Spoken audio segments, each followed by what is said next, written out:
Hello dear learners, PG is here and welcomes you in PG point. देखिए, आज के session में हम आपको करवाएंगे चैप्टर नंबर 9 से रिलेटेड क्वेश्चन, लेकिन उससे पहले हम आपको उसके विषय में भी कुछ बता देना चाहेंगे। देखिए, इससे पहले 2 क्लासेस ऑलरेडी प्रेजेंट है, वो आप देख सकते हैं। आइए शुरू करेंगे आपका chapter 9 that is related to भारतीय संविधान में निहित मूल्य। तो पहले ही हम आपको बता देते हैं कि कौन कौन से ऐसे अनुच्छेद हैं जिनसे क्वेश्चन बन सकते हैं।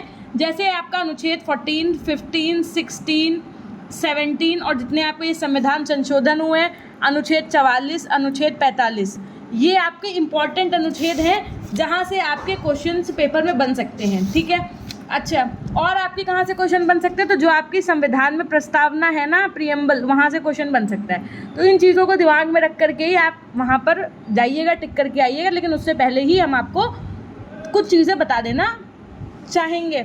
ठीक है, तो सबसे पहली बात, तो भारतीय संविधान में जो आपका अनुच्छेद 14 है वो किससे संबंधित है? जो इम्पोर्टेंट हमने लिखवाए हैं ये आप समझिएगा। सीधे सीधे इसमें कहा गया है कि कानून की दृष्टि से सभी नागरिक क्या होंगे? समान होंगे। सभी नागरिक क्या होंगे? समान होंगे। कानून किसी भी प्रकार के, जो जैसे कि आपका जाति है, धर्म है, लिंग है, भाषा है, इस पर भेदभाव नहीं कर सकता। उसके अलावा जो आपका अनुच्छेद 15 है, इसमें क्या कहा गया है कि प्रत्येक नागरिक को सार्वजनिक स्थल के उपयोग का समान अधिकार दिया जाएगा। कहने का आशय मतलब ये है यहाँ पर कि ये नहीं है कि फलाने पार्क में आप नहीं जा सकते हैं, है ना, वहाँ मंदिर नहीं जा सकते, ऐसा कुछ नहीं है। धर्म, वंश, जाति, लिंग, इन सब के बेसिस पे कोई डिफ्रेंशिएट नहीं करेगा।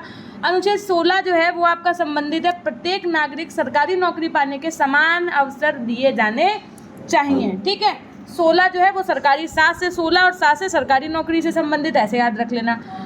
अनुच्छेद 17 जो है वो आपका अस्पृश्यता से संबंधित है, यानी कि इसमें क्या है, नाश करने, मतलब जो छुआछूत है ना उसका अंत हुआ है, आप बस इतना समझो।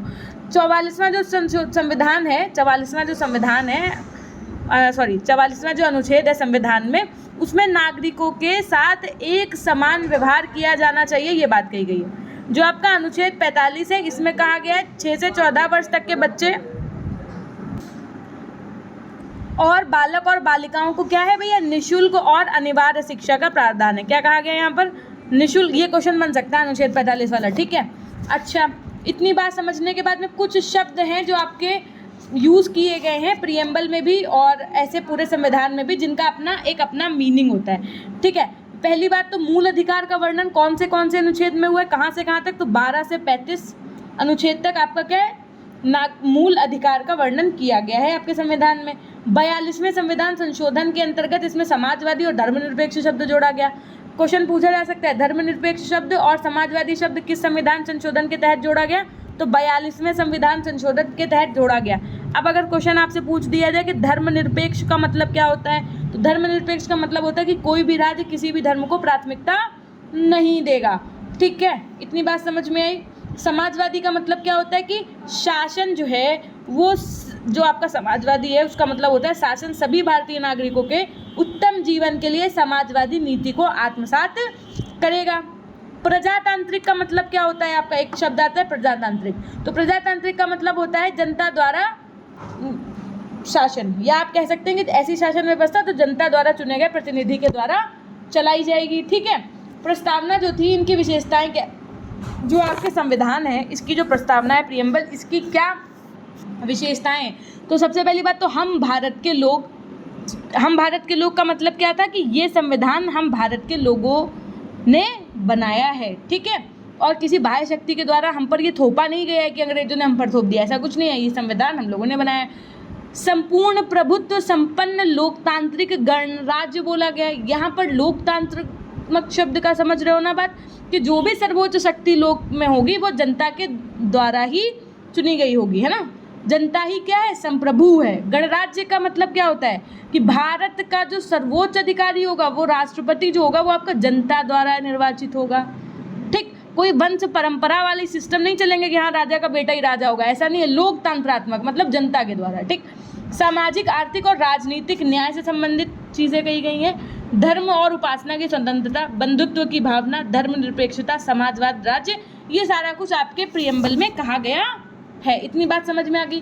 पाठचर्या के निर्धारक के रूप में भारतीय संविधान में जो प्रतिष्ठापित मूल्य हैं क्या कहा गया, पाठ्यचर्या के निर्धारक के रूप में, यानी कि पाठ्यचर्या को बनाने के रूप में भारतीय संविधान में जो प्रतिष्ठापित मूल्य हैं वो आपके न्याय, जस्टिस के कितने प्रकार होते हैं, न्याय आपका सामाजिक भी होता है, आर्थिक भी होता है, राजनीतिक न्याय भी होता है। समानता की बात की गई है, समानता के अंदर आपके हमने अनुच्छेद 14, अनुच्छेद 15, अनुच्छेद 16, 17, 44 और 45 की बात बताई।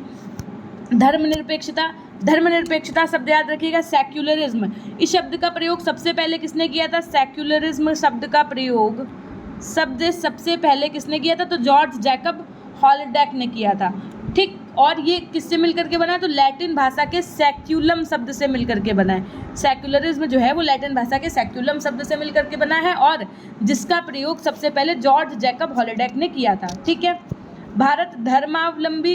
भारत एक बहुधर्मावलंबी, बहुभाषी, बहुसंस्कृत वाला देश है, ठीक है। डॉक्टर राधाकृष्णन के अनुसार क्या कहा गया था कि मैं अधिकार पूर्वक कहना चाहता हूँ कि धर्मनिरपेक्षता का अर्थ नास्तिकवाद नहीं है, इसका अर्थ है कि सभी धर्म और मतों का आदर करें, हमारा राज्य एक धर्म से संबंधित नहीं है, ठीक है। महात्मा गांधी जी ने क्या कहा था कि हम सभी धर्मों एवं विश्वासों को समान आदर करते हैं, अर्थात हम सर्वधर्म समभाव में आस्था रखते हैं, सर्वधर्म समभाव, गांधी जी के द्वारा, ठीक है, याद रखिएगा। धर्मनिरपेक्षता से अगर बात की जाए तो सभी धर्मों को आदर करना है, पूजा करने की स्वतंत्रता दी गई है, नागरिक कार्यों की व्यवस्था करते समय मध्य में धर्म को नहीं लाने की बात कही गई है, ठीक। इतनी बात समझ में आई। भ्रातृत्व की भावना मतलब भाईचारा, विश्व बंधुत्व की भावना की बात कही गई है आपके इस वाले संविधान में, ठीक। इस वाला का मतलब यही संविधान ही है, उसमें क्या, ओके। सोशलिस्टिक वैल्यूज़ की बात की गई है, समाजवादी मूल्यों की बात की गई, यहाँ पर धन का भी समान बंटवारा हो, इस तरीके की बातें की गई हैं, ठीक। अब इससे रिलेटेड जो क्वेश्चंस होंगे हम लोग उनको भी समझ लेंगे एक बार, है ना, आ गई बात समझ। तो जितने भी आपके भारतीय जो संविधान है इसमें जितने भी आपके इम्पॉर्टेंट क्या हैं, अनुच्छेद हैं जो हमने बताया वो अपने दिमाग में रखिएगा। 26 जनवरी सन 1950 को संविधान लागू हुआ था, ये डेट याद रखिएगा, कभी कभी डेट भी पूछ देता है, ठीक। बाकी हमने आपको सब कुछ तो बता ही दिया है। ये भी याद रखिएगा कि 42वें संविधान संशोधन जो आपका 1976 में हुआ था, इसी में आपका धर्मनिरपेक्ष शब्द को जोड़ा गया था। आ गई बात समझ, बस इतनी सी बात आपको याद रखनी है। अब करेंगे हम लोग चैप्टर नंबर 11 से बनने वाले जितने भी इम्पॉर्टेंट क्वेश्चन हैं वो, ठीक। आ गई बात समझ। तो देखो भाई, क्वेश्चन नंबर 1 आपका क्या कह रहा है, भारत में संविधान को कब लागू किया गया, अभी बताया हमने आपको 26 नवंबर। भारत में संविधान को कब अपनाया गया पूछा गया, अभी लागू नहीं बात हुई, तो देखो 26 नवंबर 1949 को अपनाया गया था, लेकिन लागू क्वेश्चन नंबर 2 में पूछा गया कब हुआ, तो ये हुआ था आपका 26 जनवरी 1950। थोड़ा सा अंतर है, 26 नवंबर 1949 को अपनाया गया, 26 नवंबर 1950 को जो है लागू किया गया, ठीक है। ये इंपॉर्टेंट है, पूछा जा सकता है। भारतीय संविधान को पिता किसको कहा जाता है, तो डॉक्टर BR अम्बेडकर, भीमराव अम्बेडकर को। सबसे अधिक लिखित संविधान किस देश का है, तो अपने भारत देश का है, कि अमेरिका का है, कि रूस का है, कि ब्रिटेन का है। तो करेक्ट आंसर आपका यहाँ पर क्या हो जाएगा, भारत देश का है। संविधान की प्रस्तावना में भारत को क्या कहा गया है, मतलब भारत को क्या कहा गया है, क्वेश्चन नंबर 5, तो भारत को कहा गया सर्वसत्ताधिकारी, समाजवादी, धर्मनिरपेक्ष, लोकतांत्रिक गणराज्य कहा गया है, या आपका लोकतांत्रिक, सर्वसत्ताधारी, धर्मनिरपेक्ष, समाजवादी गणराज्य। देखो ऑप्शन बी यहाँ पर सही हो जाएगा, सर्वसत्ताधिकारी, समाजवादी, धर्मनिरपेक्ष, लोकतांत्रिक गणराज्य बोला गया है। भारत में संविधान की प्रस्तावना में समाजवादी और धर्मनिरपेक्ष शब्दों को किस संशोधन के तहत जोड़ा गया, अभी हमने आपको बताया, क्वेश्चन नंबर 6।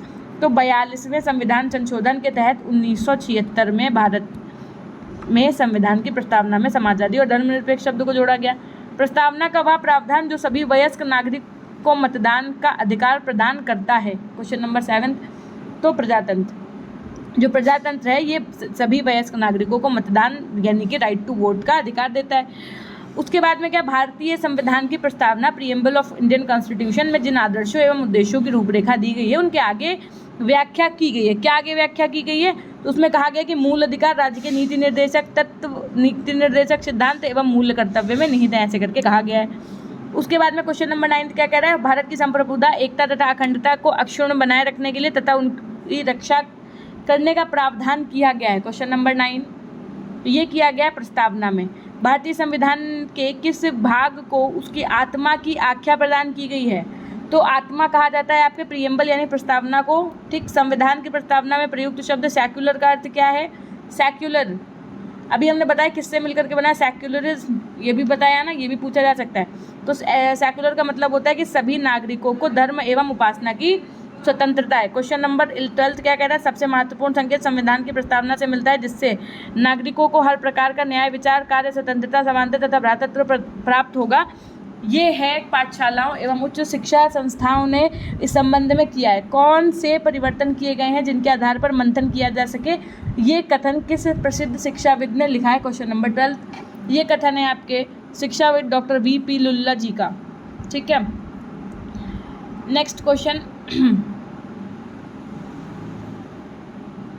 भारत में शिक्षा का अधिकार अधिनियम लागू कब हुआ? क्वेश्चन देखिएगा, लागू कब हुआ है पूछा गया है। तो option D is the right answer. D 2009। देखो 2010, अगर आपकी डेट एग्जैक्ट पूछी जाए तो ऑप्शन में नहीं है तो भले आप 2009 लगा दो, लेकिन अगर ऑप्शन में 2010 दिया होता ना तो आरटीई 2009 को लागू 2010 में किया गया था। ठीक है, याद रखिएगा। डेलर्ट्स कमीशन रिपोर्ट में उल्लिखित शिक्षा के 4 स्तंभों में से वसुधैव कुटुंबकम भारतीय मूल्य को दर्शाता है। क्या दर्शाता है आपका? एक साथ रहने के लिए, सीखने के लिए। निम्न में से कौन सा मूल्य शिक्षा का उद्देश्य है? निम्न में से कौन सा मूल्य शिक्षा का उद्देश्य है? क्वेश्चन नंबर 15, नैतिक मूल्यों में अंतर्विदिष्ट करना। ये क्या है? शिक्षा का मूल्य उद्देश्य है। भारतीय संविधान में स्वाधीनता के महत्व का अर्थ क्या है? स्वाधीनता, इसका मतलब क्या है? इसका मतलब है शिक्षा को छात्रों के जीवन में हठ, धर्मिता और भय के प्रभाव से मुक्त होने में मदद करनी चाहिए। क्वेश्चन नंबर 17, कौन से मूल अधिकार गैर नागरिकों के लिए उपलब्ध हैं? आत्मदोषसिद्धि के विरुद्ध संरक्षण, अंतरात्मा की स्वतंत्रता। तो करेक्ट आंसर क्या हो जाएगा आपका यहाँ पर? Option C is the right answer, एकदम सही है। यदि कोई 12 वर्षीय बच्चा अपनी इच्छा के बिना किसी कारखाने में काम कर रहा है तो ये लेख डैश का उल्लंघन है। किसका उल्लंघन किया जा रहा है? ये क्वेश्चन नंबर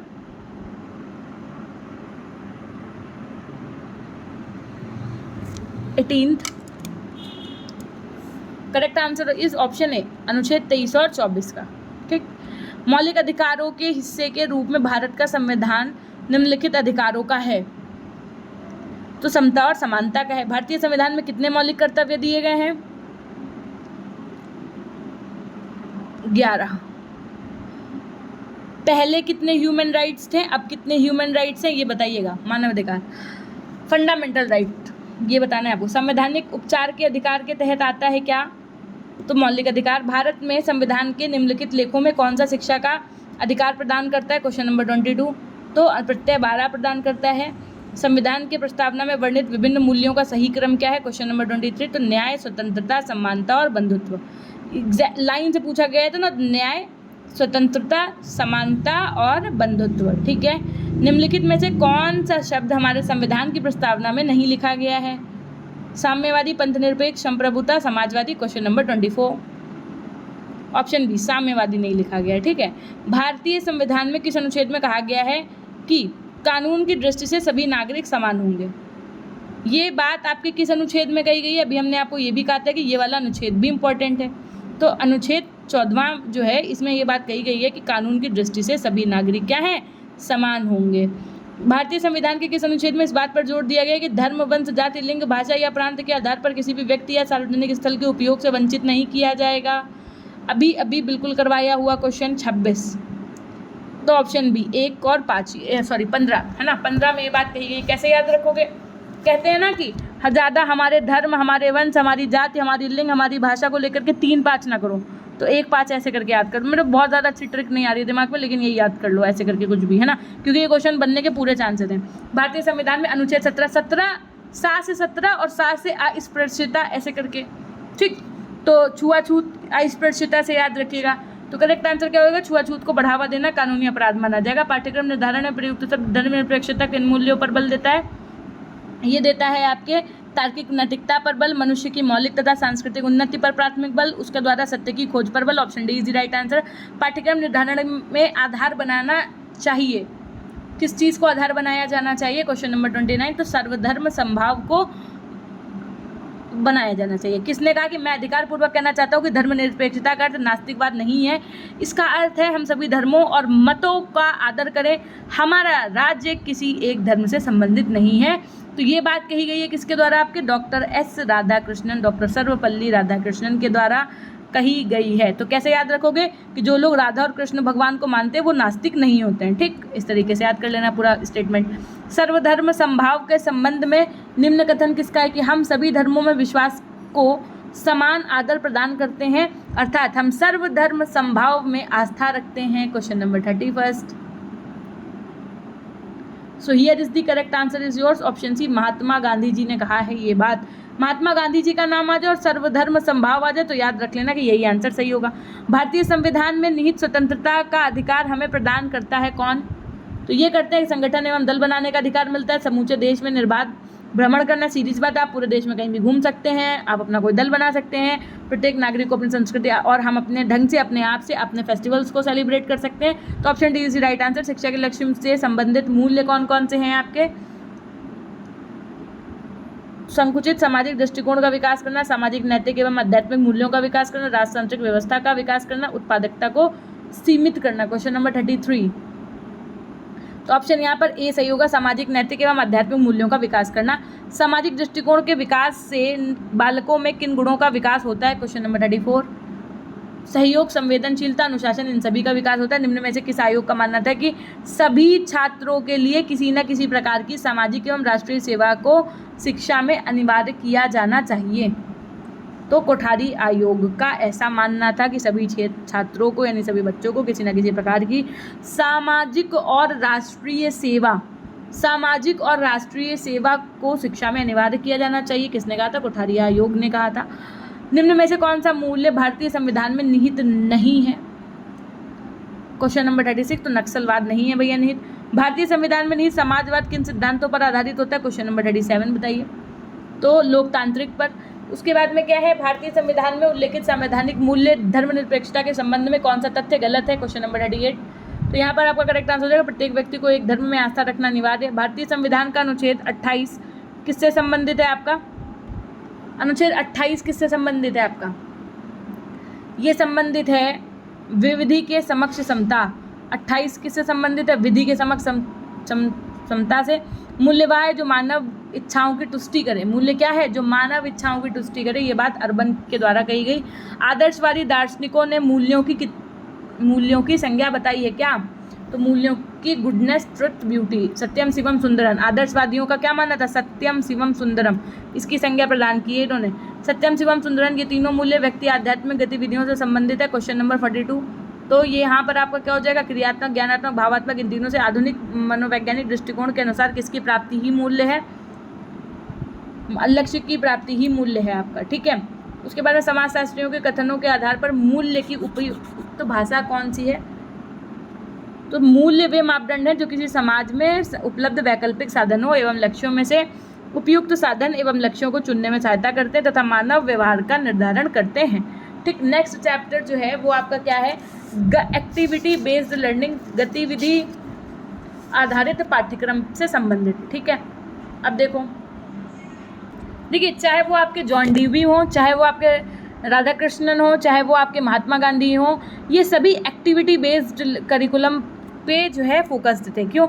अच्छा, आपको पता है कि सबसे अच्छी विधि कौन सी मानी गई है? करके सीखने पर बल दिया जाता है। आपके नीपी 2020 में भी गतिविधि यानी एक्टिविटी बेस्ड लर्निंग की ही बात की गई है। यानी कि कोई भी चीज़ जिसको हम करके सीख रहे हैं, है ना, एक्टिविटी करके, यानी कि चीज़ों को, वही चीज़ हम आपको बुक से पढ़ा दें, वही चीज़ बच्चे को हम प्रैक्टिकली करके सिखाएं, वो बच्चा खुद उस चीज़ पे एक्टिविटी करे, प्रयोग करे, तो वो ज़्यादा अच्छे से सीख सकता है। और इसके लिए क्या है? इसके लिए NEP 2020 में बहुत सारी चीज़ों के पे वर्णन किया गया।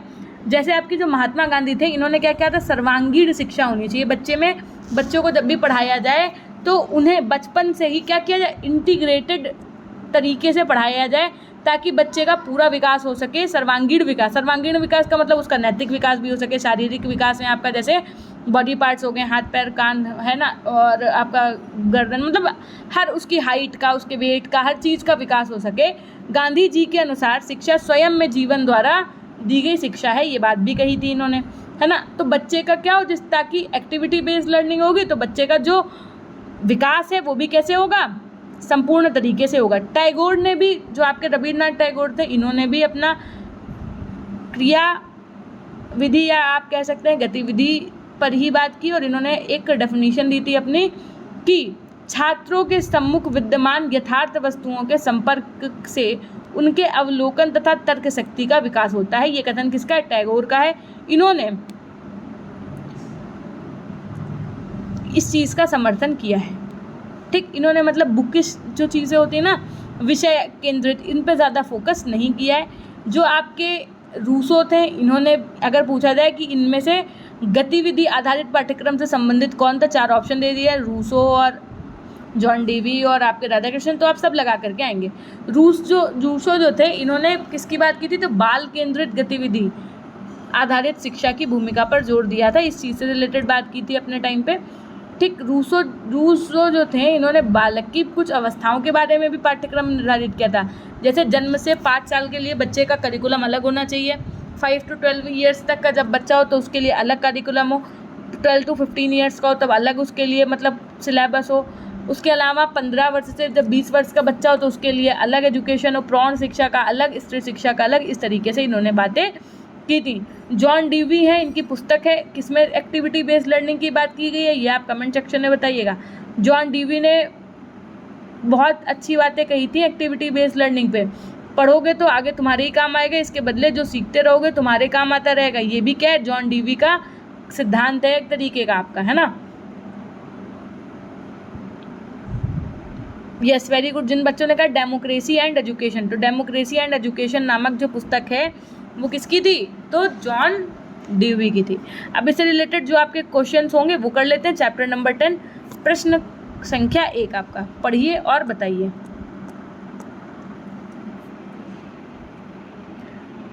गतिविधि पाठ्यक्रम बच्चे की गतिविधियों की एक सतत धारा है जो मामूली विषयों से अखंडित है और रुचि से और व्यक्तित्व से होता है, जो बच्चों की सुंदरता को महसूस करता है। ये कथन किसका है, ये कथन है आपके जॉन डीवी का।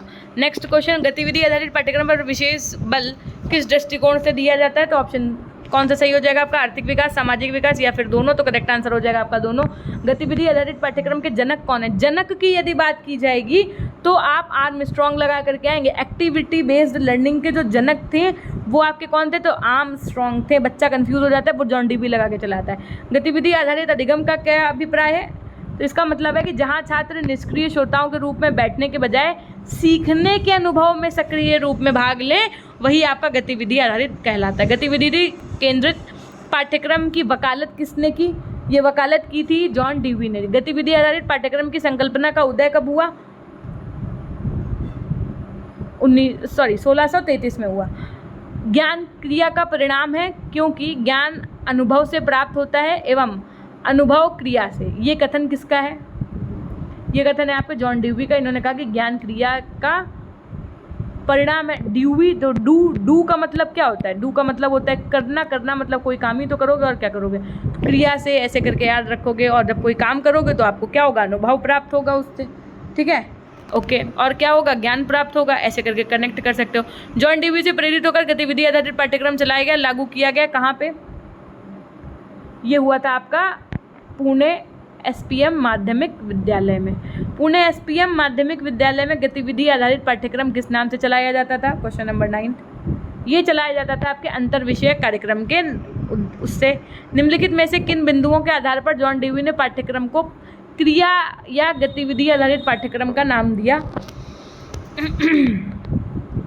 तो पाठ्यक्रम बालकों की रुचि व अवस्थाओं के आधार पर हो, उत्प्रेरक बातों का समावेश हो, विषयों का ज्ञान अनुभव के आधार पर हो, उपर्युक्त सभी एकदम सही हो जाएगा। गतिविधि आधारित पाठ्यक्रम किस विश्वविद्यालय के शिक्षक प्रशिक्षण स्तर पर आरंभ किया गया, क्वेश्चन नंबर 11, तो यहाँ पर आपका करेक्ट आंसर हो जाएगा देवी अहिल्याबाई विश्वविद्यालय इंदौर मध्य प्रदेश के से शुरू हुआ।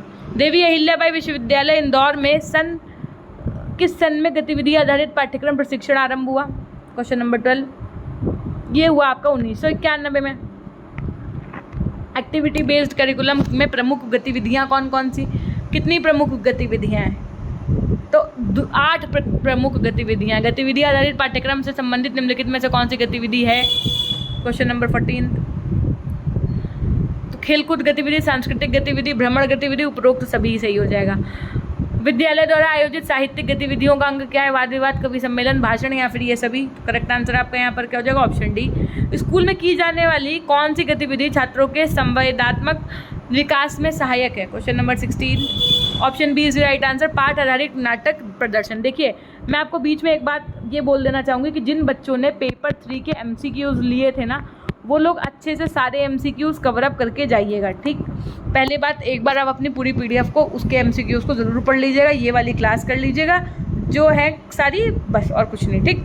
17 नंबर क्वेश्चन देखो, निम्नलिखित में से सहपाठ्यचर्या गतिविधि के विषय से नहीं है क्या? क्वेश्चन नंबर 17,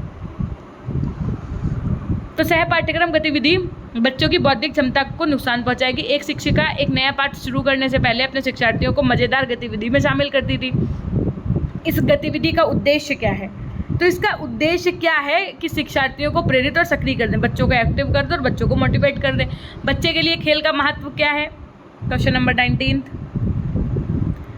शारीरिक विकास, सामाजिक विकास, मानसिक विकास, ये सभी सही हो जाएगा। पाठ्यक्रम और सह पाठ्यक्रम गतिविधियों का योग क्या कहलाता है? क्वेश्चन नंबर 20, ये कहलाता है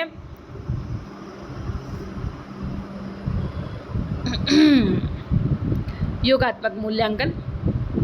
विद्यालय में शारीरिक गतिविधियों को करने का उद्देश्य क्या है? विद्यार्थियों में टीम भावना का विकास, शारीरिक फिटनेस, स्वानुशासन का विकास। तो करेक्ट आंसर सीधी सी बात है, option D is right answer. देखो, जब भी आप ये वाला पेपर सॉल्व करिएगा तो मैं आपको बता दूं, इसमें बहुत ज़्यादा आपके ना फैक्ट हैं कि फैक्ट के बेसिस पे आ जाएगा, फुल फॉर्म के बेसिस पे आ जाएगा। इस वाले पेपर में आपको केवल ध्यान देना है किस पे? पॉजिटिव और निगेटिव बातों पे। जहाँ पर आपको केवल मिल जाए, नहीं मिल जाए, है ना, जो बच्चे के लिए अच्छा ना हो, बच्चा ही भगवान है, जो चीज़ें आपने अपने सीटेट में क्वेश्चन करने के लिए अप्लाई की थी ना, वो यहाँ पर आप अप्लाई करिएगा थोड़ा सा। उपरोक्त सभी की तरफ तभी जाइएगा जब आपको सारे ही ऑप्शंस पॉजिटिव लगें। जो ऑप्शन बड़ा दिखे लेकिन वो निगेटिव ना हो, इस चीज़ का ध्यान रहे, तब आप टिक करिएगा। तो इन सब चीज़ों का आप जब ध्यान रखेंगे, जैसे कोई आंसर है तो सीधी सी बात है, आप जब पाठ्यक्रम का पेपर करने जा रहे हो तो पाठ्यचर्या और पाठ्यक्रम से संबंधित ही ऑप्शन सही होगा, है ना। तो इन चीज़ों का भी ध्यान रखिएगा थोड़ा सा। इन सब चीज़ों का जब ध्यान रखेंगे तो आप अपने आंसर को भी सही करके आ पाएंगे जहाँ तुक्का लगाने जा रहे होंगे, है ना। क्वेश्चन नंबर 22 देखो, गतिविधि आधारित शिक्षा का अर्थ क्या होता है? व्यायाम के माध्यम से सीखना, करके सीखना, अभ्यास के माध्यम से सीखना। तो करेक्ट आंसर यहाँ पर हो जाएगा आपका करके सीखना। निम्नलिखित में से कौन सा साध्य कार्य का एक तत्व नहीं है? अच्छे अंक नहीं है। निम्नलिखित कथनों में से जो क्षेत्र भ्रमण और सामुदायिक सेवाओं के संबंध में गलत है? गलत है पूछा है। तो इन गतिविधियों से योजना बहुत ही कम समय में बनाई जा सकती है, ये गलत है, ऑप्शन ए। प्राथमिक कक्षाओं के छात्रों को उपयोगिता बिल दिखाने के पीछे मुख्य उद्देश्य क्या है? छात्रों को दैनिक जीवन की चीज़ों के बारे में जानकारी प्रदान करना और अवलोकन गुणवत्ता को भी बढ़ावा देना, option D is the right answer. Next question की तरफ चलेंगे, क्वेश्चन नंबर 26। बच्चों के साथ गतिविधियां करना तभी प्रभावी होगा जब शिक्षिका गतिविधि आधारित शिक्षा के लिए अपने प्रधानाध्यापक से निर्देशों का पालन करने के बहाने के रूप में ऐसा करती है तब, ठीक। अब यही वाला क्वेश्चन था, पॉजिटिव निगेटिव के बेसिस पे आप कर सकते थे। पढ़ के देखो जरा, एक बार समझाते हैं कि कैसे करना है। ऐसे ही क्वेश्चन में आप अपना पूरा दिमाग लगाओ। जैसे कि शिक्षिका को नहीं पता कि वो ऐसा क्यों कर रही है, तो ये तो हो ही नहीं सकता, नहीं आ रहा है, एक तो पहली बात तो निगेटिव। शिक्षिका अपनी पाठ्य योजना को पूरा करने का, भैया केवल लेसन प्लान को पूरा करना ही उद्देश्य नहीं होता बच्चों को पढ़ाना। उसका मानना है कि गतिविधि आधारित शिक्षा छात्रों को अवधारणा को समझने में मदद करेगी। शिक्षिका गतिविधि आधारित शिक्षा के लिए अपने प्रधानाध्यापक के निर्देशों का पालन करने के बहाने के रूप में ऐसा करती है, तो ऑप्शन डी यहाँ पर ज़्यादा सही होगा इन कंपैरिजन टू। देखो डी नहीं सही होगा, क्योंकि जो बहाने के रूप से ऐसा करती है, ये भी निगेटिव जा रहा है ना, तो ऑप्शन सी सही होगा, क्योंकि उनका मानना है कि गतिविधि आधारित शिक्षा जो होगी, जो एक्टिविटी बेस्ड लर्निंग होगी, वो बच्चों की अवधारणाओं को समझने में मदद करेगी, ठीक है, जो कॉन्सेप्ट्स होंगे उनको बिल्टअप करेगी। तो option C is the right answer, not D, ठीक, थोड़ा सा ध्यान दीजिएगा। रचनात्मक बच्चों की विशेषताएं क्या होती हैं? क्रिएटिविटी वाले जो बच्चे होते हैं उनकी विशेषताएं क्या होती हैं? मूल्य विचारों का प्रदर्शन, कविता या कहानी का निर्माण, option C is the right answer. खेल और गतिविधि पर आधारित शिक्षण का उपयोग बच्चों की मदद करता है किस चीज़ में? ये मदद करता है आपका सीखने और बढ़ने में। गतिविधि आधारित पाठ्यक्रम में निम्नलिखित में से कौन से लाभ हैं? क्वेश्चन नंबर 29, इसमें से लाभ क्या है आपके? गतिविधि आधारित पाठ्यक्रम बच्चों के भौतिक स्वरूप को विकसित करने में मदद करता है, सक्रियता जीवन को सक्रिय बनाती है, शिक्षा सक्रिय जीवन की तैयारी, विद्यालय जीवन से संबंधित कई गतिविधियों के माध्यम से भी ज्ञान प्रदान करता है, option D is the right answer, उपयुक्त सभी। शनिवारीय गतिविधियों के अंतर्गत गतिविधि नहीं आती है, ऑप्शन बी पर्यटन स्थल का भ्रमण, ठीक। नेक्स्ट जो चैप्टर है आपका ये बहुत ही ज़्यादा इंपॉर्टेंट है, जो कि आपका रिलेटेड है किससे भैया? तो पाठ्यक्रम विकास के प्रतिमान, मॉडल्स ऑफ करिकुलम डेवलपमेंट। देखो पाठ्यचर्या विकास के प्रतिमान बोलिए आप, पाठ्यचर्या विकास के मॉडल्स बोलिए आप, पाठ्यचर्या विकास, देखो मॉडल का मतलब ही क्या होता है? प्रतिमान। तो 3 प्रतिमान आए हैं आपके, कितने? 3। ये बहुत अच्छा है क्योंकि ये बच्चों ने समझा नहीं है, पढ़ा नहीं है तो टफ लगता है। 3 प्रतिमान आपके आए, कौन कौन से 3 प्रतिमान आए तो ये समझिएगा। एक तो आया आपका कौन सा?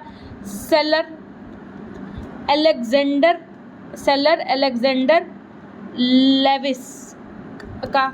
एक जो आया वो आपका, देखो जो सेलर, ऐसे समझो एक एक करके, जो एक आया वो आपका आया सेलर अलेक्जेंडर लेविस का। इनको, इस वाले को क्या कहा गया? इसको कहा गया प्रशासनिक प्रतिमान। क्या कहा गया? प्रशासनिक प्रतिमान, ठीक। दूसरा वाला जो आया वो आया आपका ग्रॉस रूट, जिसको कहा गया हिल्दा टाबा मॉडल। क्या कहा गया? हिल्दा टाबा मॉडल। इसको ग्रास रूट प्रतिमान भी कहा गया, जमीनी प्रतिमान भी इसको कहा गया, इसको जमीनी प्रतिमान के भी नाम से जानते हैं आप। तीसरा जो दिया वो दिया आपके टाइलर महोदय ने।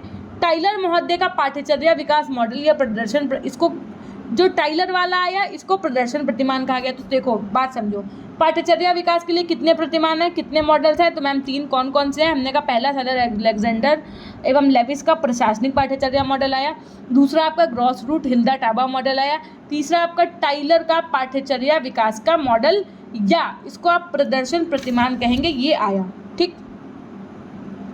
देखो पाठ्यचर्या के जो स्वरूप होते हैं इसको निर्धारित करने का जो काम होता है वो किसका होता है? प्रतिमान मॉडल्स के ही थ्रू हम लोगों ने लिया है, ठीक। इनका मेन जो काम होता है वो होता है कि जो आपका करिकुलम है उसका क्या उद्देश्य है। जैसे हम बच्चे को पढ़ा रहे हैं चैप्टर, तो हमारा क्या उद्देश्य है? जैसे आज हम आपको पढ़ा रहे हैं तो हमारा उद्देश्य यही है कि आपके अच्छे अंक हैं।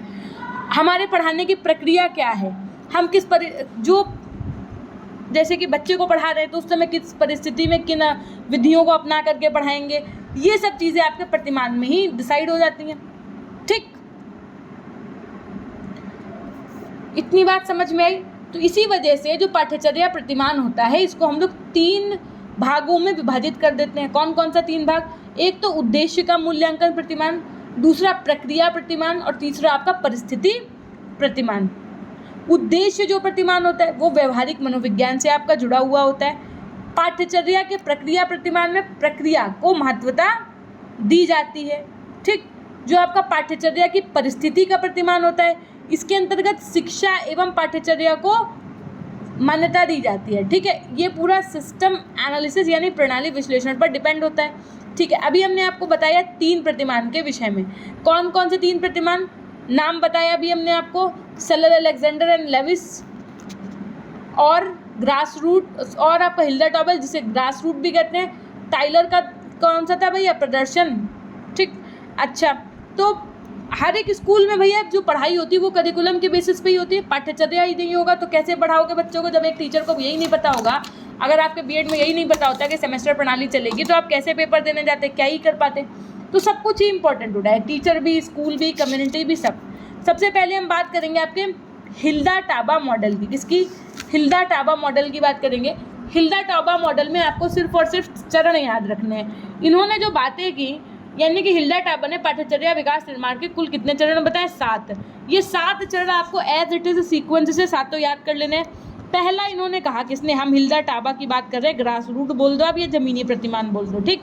इन्होंने पहले कहा कि छात्रों की आवश्यकताओं को पहचानो, यानी कि पहले तो ये पहचानो कि बच्चे को किस चीज़ की नीड है, फिर उसके बाद में उद्देश्यों का सूत्रीकरण करो कि अगर उन चीज़ों की बच्चे को नीड है तो बच्चे को अगर वो चीज़ें मिलेंगी, वो चीज़ें पढ़ाई जाएंगी, तो उसका उद्देश्य क्या है, क्या उसका उद्देश्य है, अगर हाँ, उसके बाद में आप उद्देश्य जानने के बाद में सामग्री का निर्धारण करो कि कौन से एडिशन की बुक पढ़ानी, क्या पढ़ाना है, कौन से सब्जेक्ट रखने हैं। फिर जब ये सोच लो कि कौन कौन से सब्जेक्ट, जैसे भाई आपको फर्स्ट सेमेस्टर में ही क्यों वो चीज़ सब्जेक्ट पढ़ाया गया था, फोर्थ में क्यों नहीं पढ़ाया गया, फोर्थ सेमेस्टर में ही ये सब्जेक्ट क्यों पढ़ाया गया फर्स्ट में, तो ये होता है सामग्री का निर्धारण जब होता है तभी डिसाइड हो जाता है। सामग्री का संगठन करना, अब ये तो डिसाइड हो गया कि हाँ ये सब्जेक्ट फर्स्ट सेमेस्टर में या फर्स्ट ईयर में या क्लास फर्स्ट में पढ़ाना है, अच्छा, तो अब सामग्री का संगठन, भाई प्रकाश संश्लेषण तो बच्चे को कक्षा 4 या 5 में भी पढ़ा दिया जाता है, प्रकाश संश्लेषण बच्चे को कक्षा 10 में भी पढ़ाया जाता है, कक्षा 12 में भी पढ़ाया जाता है, तो अब ये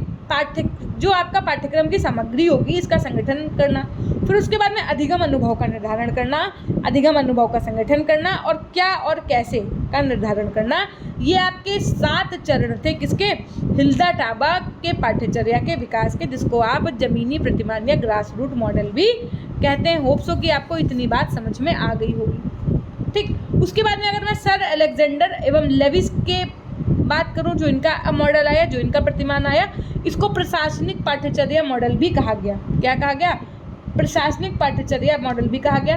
सेलर और उनके सहयोगियों ने 1981 में प्रशासनिक दृष्टिकोण से पाठ्यचर्या विकास को निर्मित किया था। उन्होंने पाठ्यचर्या योजना का वर्णन और विश्लेषण के संबंध में साध्य एवं साधन, आवश्यक सुसंगत तथ्यों और आंकड़ों की एवं गतिविधियों की सक्रियता या प्रक्रियाओं का आरंभ किया था, ठीक।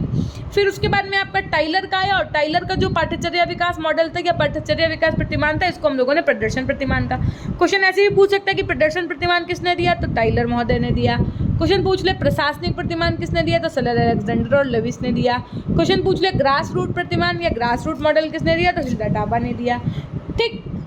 इतनी बात समझ में आ गई। जो आपके टाइलर महोदय थे, इन्होंने समाज, विषय सामग्री, स्रोत, प्रयोगात्मक उद्देश्य, दर्शन, ट्रस्ट, यथार्थ उद्देश्य, छात्र, विद्यार्थी, मनोविज्ञान, चुनिंदा भाव, इवैल्यूएशन, इन सब की बात की है। आई बात समझ। अब जरा जब आप इस चैप्टर के क्वेश्चंस करेंगे ना तो आपको चीज़ें और अच्छे से क्लियर होंगी। So let's start the questions of this chapter. Okay, so are you ready for that? Question number 1 is on your screen. Read and answer that question.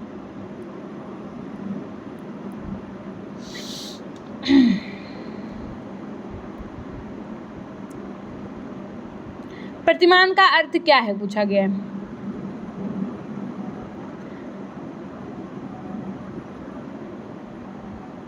जो बच्चे कह रहे हैं आंसर सी, तो किसी आदर्श के अनुरूप व्यवहार क्रिया को ढालने तथा क्रिया की ओर निर्देशित करने की प्रक्रिया.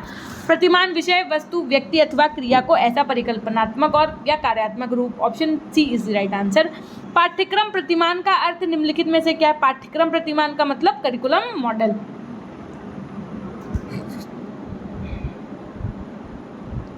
पाठ्यक्रम प्रतिमान का तो पाठ्यक्रम के स्वरूप से. पाठ्यक्रम प्रतिमान का स्वरूप शैक्षिक लक्ष्यों पर आधारित होता है. किसी आदर्श लक्ष्य की प्रस्तुति हेतु पाठ्यचर्या के स्वरूप का निर्धारण या इस कार्य के लिए दिशा निर्देशन की प्रक्रिया या स्वरूप के निर्धारण की पाठ्यचर्या प्रतिमान कहते हैं. यहाँ पर होगा उपर्युक्त सभी. ठीक, थोड़ा सा ऐसे सही कर लीजिएगा. क्वेश्चन नंबर 3 है, प्रतिमान शब्द को जानते हैं प्रतिरूप, लघु रूप और प्रतिमूर्ति रूप में. क्वेश्चन नंबर 4 है, प्रतिमान की यह परिभाषा किसने दी कि किसी आदर्श के अनुरूप व्यवहार क्रिया को ढालने तथा क्रिया की ओर निर्देशित करने की प्रक्रिया मॉडल या प्रतिमान कहलाती है. तो हेनरी सिसिल वेल्ड ने कहा. किस परिभाषा ने ये बात कही है कि प्रतिमान एक वस्तु अथवा सिद्धांत अथवा विचार का आलेखीय अथवा त्रिविमितीय पैमाना का प्रदर्शन है. ये बात कही शिक्षा शब्दकोश में. पाठ्यक्रम विकास के प्रतिमान के प्रमुख प्रकार कौन कौन से हैं? प्रक्रिया प्रतिमान जो है वो पाठ्यक्रम विकास के प्रमुख प्रकार में से हैं. उसके अलावा है पाठ्यक्रम मॉडल का स्वरूप कैसा होता है? ये होता है परिवर्तनशील. पाठ्यक्रम विकास के प्रतिमानों को निम्नलिखित रूपों में वर्गीकृत किया गया है. विशिष्ट प्रतिमान, सामान्य प्रतिमान. Option C is right answer, A और बी दोनों. पाठ्यक्रम विकास का सामान्य प्रतिमान कहा जाता है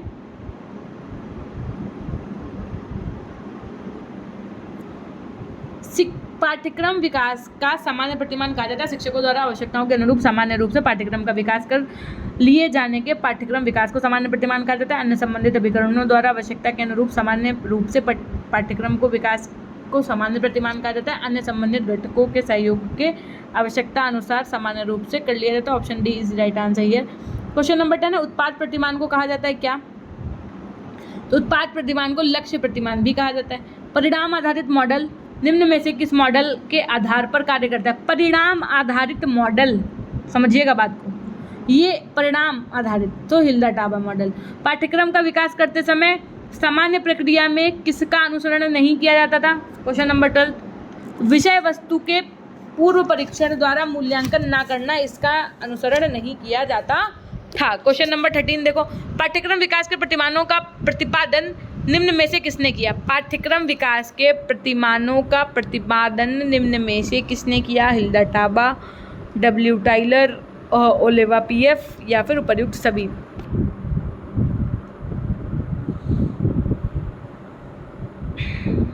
option D is right answer. पाठ्यक्रम विकास के प्रक्रिया प्रतिमान में दृष्टिगत रखा जाता है। प्रक्रिया प्रतिमान की बात की गई है, प्रक्रिया को। Option A is right answer. निम्नलिखित मूलभूत प्रक्रियाओं को पाठ्यक्रम में अनुसरण किया जाता है। सूचना प्राप्ति, जिसको आप अनुदेशन कहते हैं। कौशल का अभिग्रहण, जिसको आप अर्जन कहते हैं। चिंतन एवं समस्या का समाधान, जिसको आप क्या कहते हैं? प्रेरणा कहते हैं। Option D is right answer. देखो, curriculum development theory and practice, पाठ्यक्रम विकास के प्रतिमान के संबंध में ये पुस्तक किसने दी है? Question number 16। ये पुस्तक है आपके हिल्डा टाबा की, याद रखिएगा, बहुत इंपॉर्टेंट क्वेश्चन है, पूछा जा सकता है आपसे। Curriculum development theory and practice, तो curriculum development theory and practice की पुस्तक किसकी है? हिल्डा टाबा की है। हिल्डा टाबा का पाठ्यक्रम विकास के प्रतिमानों को क्या कहा जाता था? तो जमीनी प्रतिमान या ग्रॉस रूट प्रतिमान कहा जाता था, ठीक। उसके बाद में क्या, परिणाम आधारित मॉडल निम्न में से किस मॉडल के आधार पर कार्य करता है? ये पेज थोड़ा सा ब्लर है, आगे क्लियर विजिबल होगा। तो परिणाम आधारित मॉडल ये आपका हिल्डा टाबा मॉडल था। पाठ्यचर्या मूल्यांकन के संबंध में पाठ्यचर्या और शिक्षा के सिद्धांत नामक लेख किसके द्वारा प्रकाशित किया गया था? क्वेश्चन संख्या 19। ये किया गया था टाइलर के द्वारा। टाइलर के पाठ्यचर्या मूल्यांकन संबंधी मॉडल हैं कौन कौन से? उद्देश्य केंद्रित है, ठीक है। टाइलर का पाठ्यचर्या मूल्यांकन संबंधी मॉडल अधिक ध्यान देता है किस पे?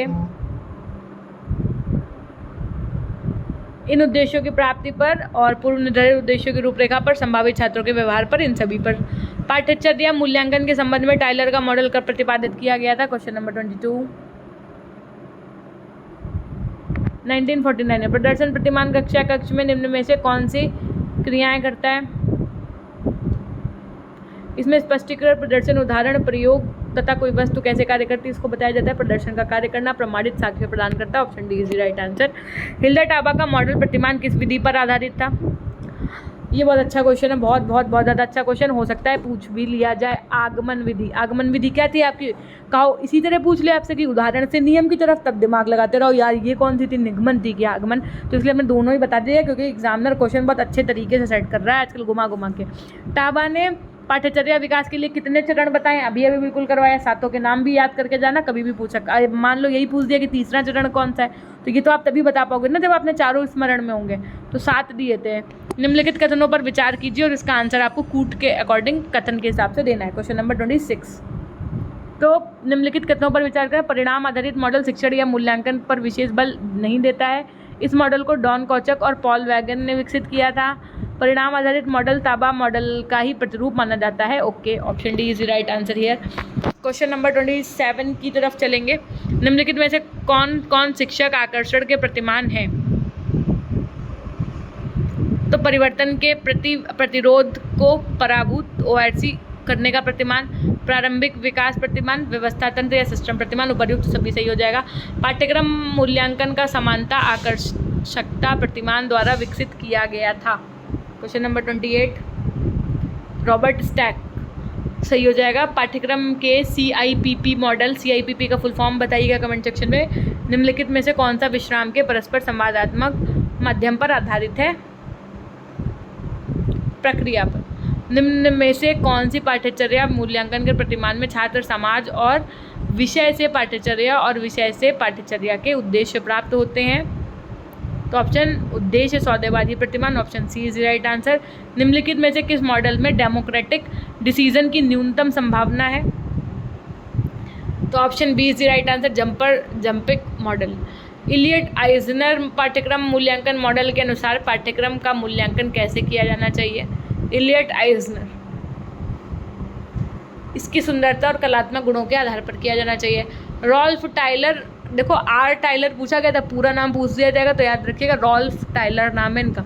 रॉल्फ टाइलर और हिल्डा टाबर ने पाठ्यचर्या के विकास के उद्देश्यों को संगति में निम्नलिखित किया। किस चीज़ को?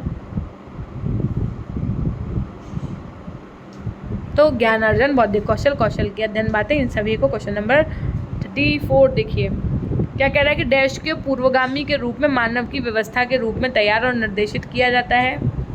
Option B is right answer, पाठ्यक्रम प्रारूप मॉडल को। एक स्कूल शिक्षक को कौन सा पाठ्यक्रम मॉडल सबसे अधिक स्वायत्तता प्राप्त होगी? Question number 35। तो करेक्ट आंसर हो जाएगा आधारभूत मॉडल की। ठीक, नेक्स्ट है जो वो है आपका पाठ्यक्रम निर्माण और रूपरेखा के सोपान, यानी कि स्टेप्स ऑफ करिकुलम डिज़ाइनिंग। देखो हर एक चीज़ के स्टेप्स होते हैं ना, जिसमें प्लानिंग एंड एवरीथिंग सब कुछ आता है, उसके संबंधित बात करेंगे अब हम लोग। फिर उसके बाद में आपका ये क्या होगा, ये यूनिट आपकी पूरी ख़त्म हो जाएगी। फिर आपकी शुरू होगी यूनिट नंबर 4, उससे रिलेटेड जो चीज़ें होंगी उनकी बात हम लोग करेंगे। अच्छा, जो पाठ्यक्रम निर्माण के रूपरेखा के सोपान होते हैं इनकी भी बात करेंगे। उसके अलावा ये इनके निर्धारक कौन कौन से होते हैं, ठीक, इसकी भी बात करेंगे हम लोग। ओके, तो देखिए भाई, देखिए जो आपका, अब देखो यहाँ पर बात की गई है पाठ्यचर्या, जो पाठ्यक्रम निर्माण है और रूपरेखा इसके सोपान यानी डिज़ाइनिंग की। सबसे पहले बात तो ये आती है कि जो बार बार आपका पाठ्यचर्या शब्द यूज़ हो रहा है तो इसको एकदम ही दिमाग में रखिएगा कि ये करिकुलम शब्द का इंग्लिश वर्ड है और किससे मिल करके बना है और किस शब्द से, किस भाषा का है ये, इससे सब याद रखिएगा। पाठ्य विकास, देखो पाठ्यचर्या का विकास एक शब्द यूज़ होता है, पाठ्यचर्या का प्रारूप। अब इन दोनों में डिफरेंस क्या है? एक छोटा सा डिफरेंस, एक माइनर सा डिफरेंस है। पाठ्यचर्या विकास जो होता है वो परिवर्तनों के द्वारा होता है, यानी कि पहले एनईपी जब 1986 आई थी तब कुछ और करिकुलम चलता था, 10+2+3 चलता था भाई। जब एनईपी 2020 आ गई तो 5+3+3+4 चलने लगा। तो ये जैसे जैसे परिवर्तन हो रहे हैं वैसे वैसे आपके करिकुलम का क्या हो रहा है, डेवलपमेंट हो रहा है, विकास हो रहा है। अब अगर मैं बात करूँ पाठ्यचर्या प्रारूप की, तो पाठ्यचर्या प्रारूप को ही इंग्लिश में करिकुलम डिज़ाइन कहते हैं। और इसका मतलब क्या होता है, तो पाठ्यचर्या का जो प्रारूप होता है ना, ये आपका पाठ्यचर्या के विकास की पहली सीढ़ी है। यानी कि जब भी हम किसी करिकुलम को डेवलप करने जा रहे होते हैं तो सबसे पहला काम क्या करते हैं, हम उसके सोपान को, उसके डिज़ाइन को, उस चीज़ का निर्धारण करते हैं। इतनी बात समझ में आई।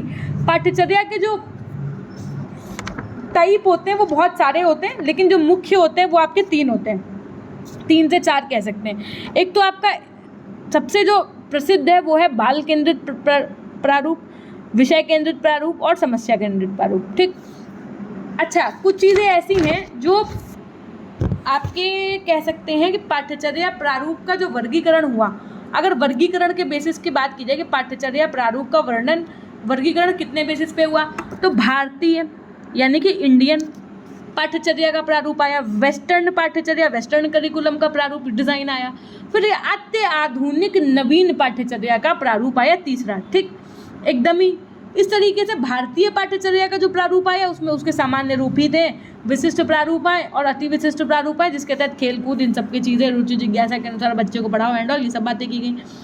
कुछ वर्षों में पाठ्यचर्या के साथ नवीन प्रयोग किए गए, जिसके फलस्वरूप नए नए प्रारूप भी दिखाई दिए। उसके संयुक्त राज्य अमेरिका में सबसे अधिक ये प्रयोग किए गए हैं, किस पे, पाश्चात्य पाठ्यचर्या के प्रारूप पे अगर हम बात करें तो। ठीक, उसके अलावा विशिष्ट प्रारूप भी इसके डिसाइड है। अच्छा, अब जो प्रारूप ये वर्गीकृत किए गए हैं, लेकिन इनमें किसने कौन सी बात कही गई है ये आप ध्यान से सुनिएगा, इससे रिलेटेड क्वेश्चन भी पेपर में देखने को मिलेगा। जो आपके जेम्स एम ली थे, कौन, जेम्स एम ली थे, इन्होंने पाठ्यचर्या प्रारूप को बताया कि 2 भागों में विभाजित करेंगे। कौन कौन सा? एक तो अंशों में विभाजित प्रारूप यानी कि फ्रैगमेंटेड डिज़ाइन, और दूसरा एकीकृत प्रारूप यानी कि यूनिफाइड डिज़ाइन। गुडलैंड ने क्या वर्गीकरण किया, ये हमने किसके अनुसार बताया, जेम्स एम ली के अनुसार बताए। अब हम किसके अनुसार बताएंगे आपको? गुडलैंड के अनुसार। इन्होंने कितने प्रारूप बताए? 3। कौन कौन से? एक तो एकीकृत, दूसरा व्यापक और तीसरा संगठित। Integrated design, broad design, unitary design. Smith व स्टेनले के अनुसार भी 3 बताए गए। किसके अनुसार अगर मैं बात करूं तो जो आपके स्मिथ और स्टेनले थे, इन्होंने भी डिज़ाइन कितने बताए? 3। कौन कौन से 3 बताए? एक तो बताया इन्होंने सब्जेक्टिव डिज़ाइन यानी विषयक प्रारूप, दूसरा एक्टिविटी डिज़ाइन यानी क्रियात्मक प्रारूप, तीसरा इंटीग्रेटेड डिज़ाइन यानी कि एकीकृत प्रारूप। हिल्डा टाबा के अनुसार जो वर्गीकरण किया गया किसमें? डिज़ाइन में 4 प्रकार के। कौन कौन से? व्यापक प्रारूप, सामाजिक जीवन प्रारूप, क्रियात्मक प्रारूप और एकीकृत प्रारूप। बर्टन ने 2 भाग में बताया, एक तो इकाई योजना और दूसरा अध्ययन आवंटन व्याख्या देना।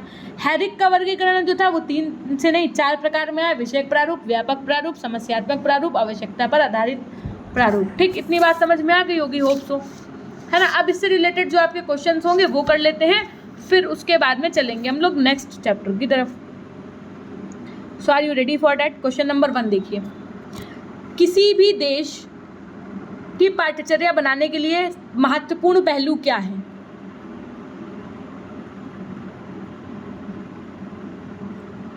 तो सबसे पहली बात तो महत्वपूर्ण ये है कि वहाँ की नीड्स को जानना, समाज की आवश्यकताएं। यही बात किसमें कही गई है? हिल्डा टाबा में कही भी गई।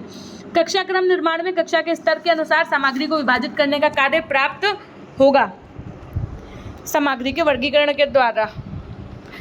पाठ्यक्रम निर्माण कार्य एक विशेष प्रकार का कार्य है जो किया जा सकता है अनुभवी व्यक्तियों के द्वारा।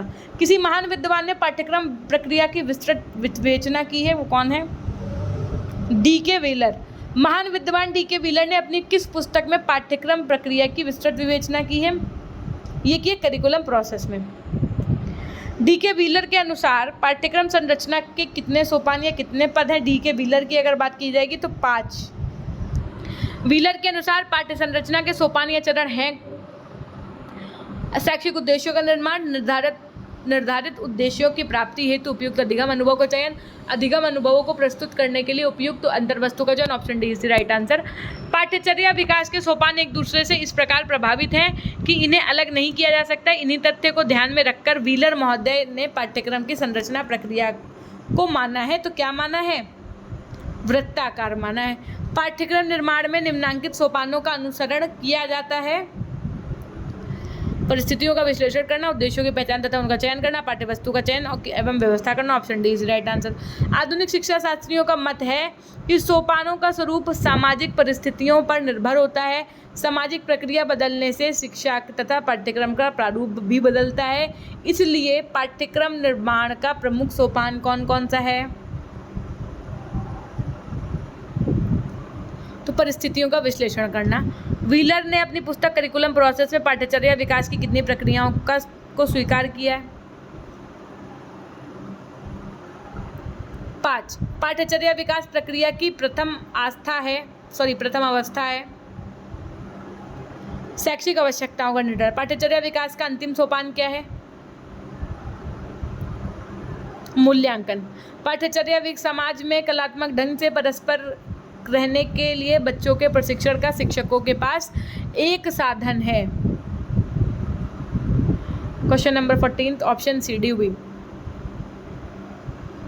कैसे याद रखोगे? जब माउंटेन ड्यू पीते हैं तब क्या करते हैं लोग? कला दिखाते हैं ऐड में, टीवी ऐड में यही होता है ना, माउंटेन ड्यू पियो, डर के आगे दीजिए, याद है।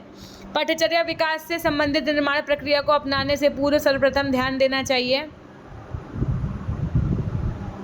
उद्देश्यों पर। पाठ्यचर्या विकास प्रक्रिया की अवस्थाओं का सही क्रम क्या है?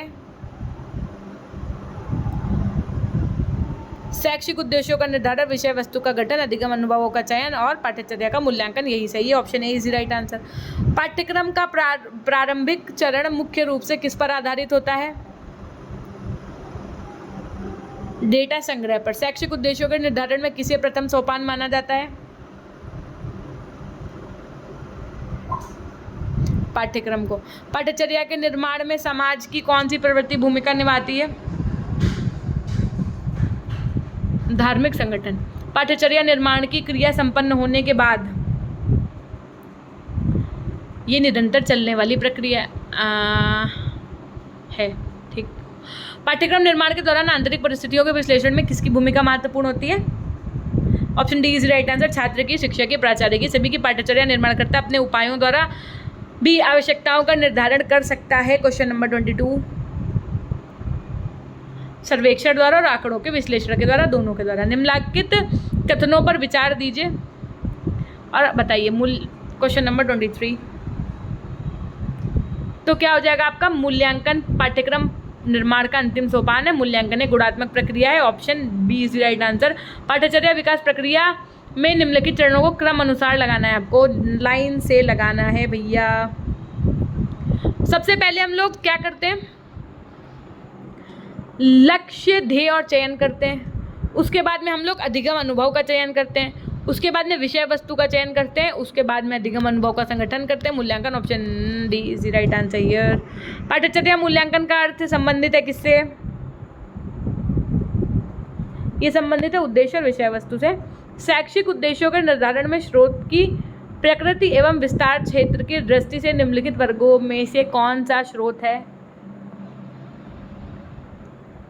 तो व्यक्ति, समाज, ज्ञान, ये सभी। शैक्षिक उद्देश्यों को प्राप्त करने के साधन क्या हैं?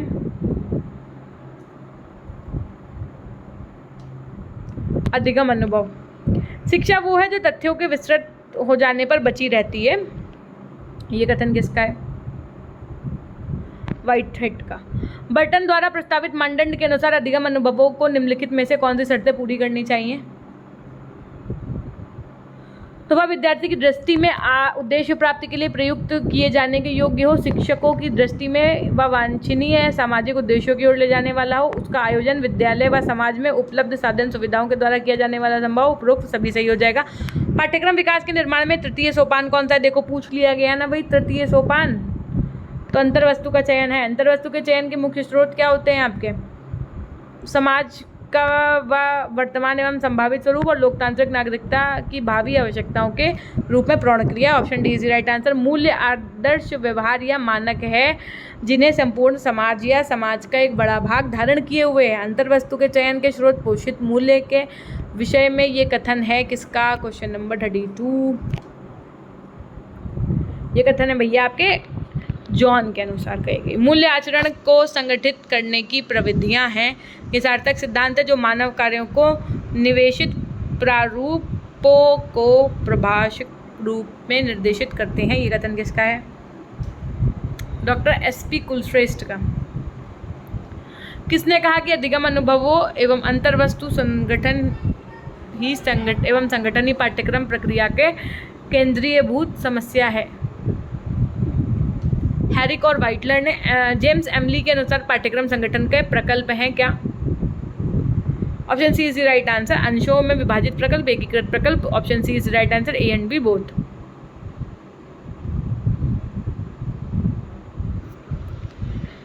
अब देखिए, अब बात आती है आपके चैप्टर नंबर 13 आईसीटी की। लेकिन ये हम आपको करवा रहे होंगे 13, 14, 15, 16 बचे हुए 4 चैप्टर नेक्स्ट क्लास के माध्यम से। ठीक है, पहले की जो 3 क्लासेस हैं वो सारे चैप्टर्स आप होप्सो की रिवाइज कर चुके होंगे। नहीं किया है तो कर लीजिएगा।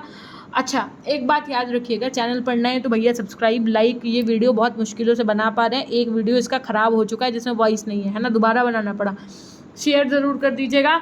उसके अलावा भैया आपका कमेंट्स ही मोटिवेशन है हमारे लिए इस समय, ये मान के चलिए। आप कमेंट सेक्शन में कमेंट ज़रूर कर दीजिएगा। पेपर 4 में जिनका कल वो है मूल्यांकन वाला, वो अपने हिसाब से अपना आगे के लिए खुद से प्रिपरेशन करते रहिएगा। क्योंकि मैंने पहले भी कहा था कि आप लोग लीजिएगा तो योगा लीजिएगा, लेकिन बात नहीं माना कोई हमारी। तो उसकी हमने पहले भी कहा था हम क्लासेस नहीं करवा पाएंगे, लेकिन उसकी हमने PDF ज़रूर PG पॉइंट ऐप पे प्रोवाइड करवा दी है। फ्री ई-नोट्स में जा करके आप पढ़ सकते हैं। जिनके पास पेपर 3 की PDF है MCQs वाली, वो ज़रूर पढ़ लीजिएगा और ये वाली क्लासेस ज़रूर देख लीजिएगा MCQs वाली। बस इतना करके चले जाइएगा, पेपर अच्छा हो जाएगा। जैसे पिछले 2 में जिसने बिल्कुल ही नहीं पढ़ा होगा, हो तो कि उसका इतना अच्छा ना जाए, उसको कन्फ्यूज़न हो, लेकिन जिसने पढ़ के गया है तो उसका पेपर अच्छा होगा। ठीक, कल के अब जो आपका पेपर आ रहा है ना पाठ्यचर्या वाला, इसमें आपको बस क्या करना, दिमाग से आंसर लगाने हैं। ठीक, इतना काम करके जाना है। तो ये थी एक छोटी सी जानकारी। मिलते हैं हम आपसे नेक्स्ट क्लास के माध्यम से। तब तक के लिए अपना ध्यान रखिएगा, हमेशा खुश रहिए, मुस्कुराते रहिए, कभी अपने लिए तो कभी अपनों के लिए। Take care, bye bye, love you all, love you my dear class. अपना ध्यान रखिएगा।